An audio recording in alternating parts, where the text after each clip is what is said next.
السلام علیکم۔ کالی بلی قسط نمبر 5۔ ڈاکٹروں کی محنت کامیاب ہوئی۔ زیبا روز بروز صحتیاب ہونے لگی۔ آغا جان اسے ایک پل اکیلا نہ چھوڑتے۔ ایک دن صبح کوئی 11-12 کا وقت ہوگا۔ آغا جان اور زیبی معمول کے مطابق لان میں کھیل رہے تھے اور میں وجاہت کے ساتھ باہر گئی ہوئی تھی۔ مجھے سپر اسٹور سے کچھ سامان خریدنا تھا۔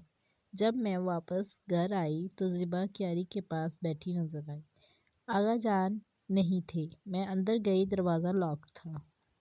دروازہ بجایا، آوازیں دی، تب کہیں جا کر آغا جان نے دروازہ کھولا۔ وہ بہت بکھلائے ہوئے تھے، دہشت چہرے سے عیاں تھی۔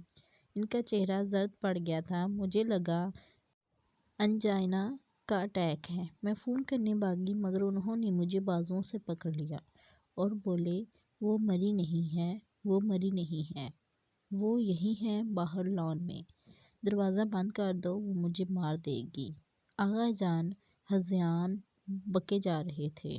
آغا ہوش کریں، مجھے کچھ پلے نہ پڑا۔ کون مری نہیں، کون مار دے گی؟ کیا ہو گیا ہے آپ کو؟ کیا بول رہے ہیں؟ اتنے میں زیبا میں ہمارے پاس کھڑی تالیاں بجانے لگی اور کھلکھلانے لگی۔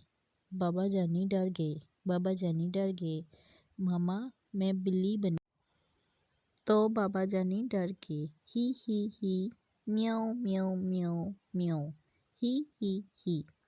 وہ ہنستی کھلتی وجاہت کے ساتھ دوبارہ لان میں جا چکی تھی اور آغا جان پسینے میں شرابور تھے۔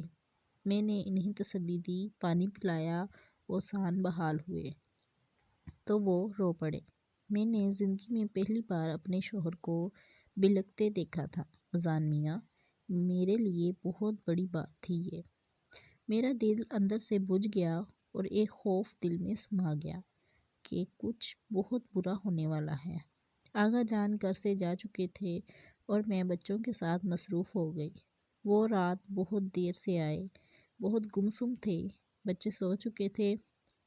وہ جب بستر پر لیٹے، مجھے یاد ہے ان کی آنکھیں متورم تھیں۔ میں نے دریافت کیا تو بولے، صبیحہ تم یقین نہیں کرو گی، رہنے دو۔ میرے بہت اصرار پر انہوں نے بتایا کہ دوپہر تمہارے جانے کے بعد میں اور زیبا لان میں تھے۔ میں اخبار پڑھ رہا تھا کہ میری نظر سامنے کیاری پر پڑی، یہاں وہ بلی رہنے لگی تھی۔ زیبا وہاں بیٹھی اپنے ہاتھ چاٹ رہی تھی۔ میں نے آواز دی، بلایا، مگر اس نے انسنی کر دی۔ میں غصے میں اٹھا اور اس کے قریب جا کر اسے اٹھانے لگا تو اس نے میرا ہاتھ جھٹک کر پیچھے کیا اور میری گردن پر ہاتھ مارا۔ اس کا ہاتھ مجھے پنجے کے جیسا محسوس ہوا۔ میں نے ہاتھ لگایا تو خون رس رہا تھا۔ پھر ایک دم زیبی زمین پر بل کھانے لگی اور وہیں آوازیں نکالنے لگی جو اس وقت وہ زخمی بلی روتے ہوئے نکال رہی تھی۔ وہ گرانے لگی اور دوبارہ مجھ پر جھپٹی۔ میں بھاگا، اندر آ کر کمرہ لاک کر لیا۔ تمہیں مجھ پر یقین ہے نا صبیحہ؟ میں بس انہیں بے یقینی کے عالم میں دیکھتی رہی۔ میں جانتا ہوں میری بات پر یقین کرنا مشکل ہے، میں جھوٹ نہیں کہہ رہا، تم تو میرا یقین کرو، میں پاگل نہیں ہوں۔ یہ دیکھو۔ انہوں نے کالر ہٹایا تو واقعی 3 خراشیں پڑی تھیں جن پر خون ابل کے سوکھ چکا تھا۔ میں حیرانی سے انہیں دیکھ رہی تھی۔ مجھے اس کی آوازیں آتی ہیں راتوں کو، لگتا ہے وہ یہی ہے۔ اس کی چمکیلی آنکھیں مجھے گور رہی ہیں۔ اس نے ہمارے بچے پر قبضہ کر لیا ہے صبیحہ۔ کتنی ہی دیر ہم ساتھ لگے روتے رہے۔ ہمیں نہیں پتہ تھا ہمیں کیا کرنا ہے، کیا ہونے والا ہے، یہ سب کیسے ٹھیک ہوگا۔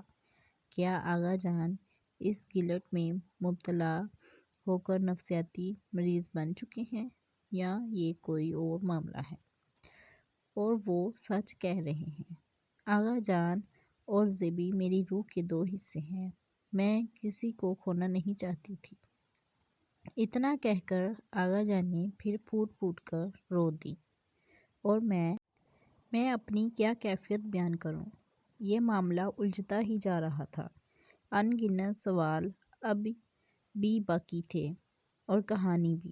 کہانی میرے اور آپ کے لیے ہے، مگر یہ آغا جانی کی آپ بیتی تھی جو نامکمل تھی، اور ابھی مزید کیا کچھ ہونا باقی تھا، وہ سب الگ۔ کہانی جاری ہے۔ اگر اچھی لگی تو میری ویڈیو کو لائک ضرور کیجیے گا، اگر نہیں ہے تو سبسکرائب کر دیجیے گا۔ اللہ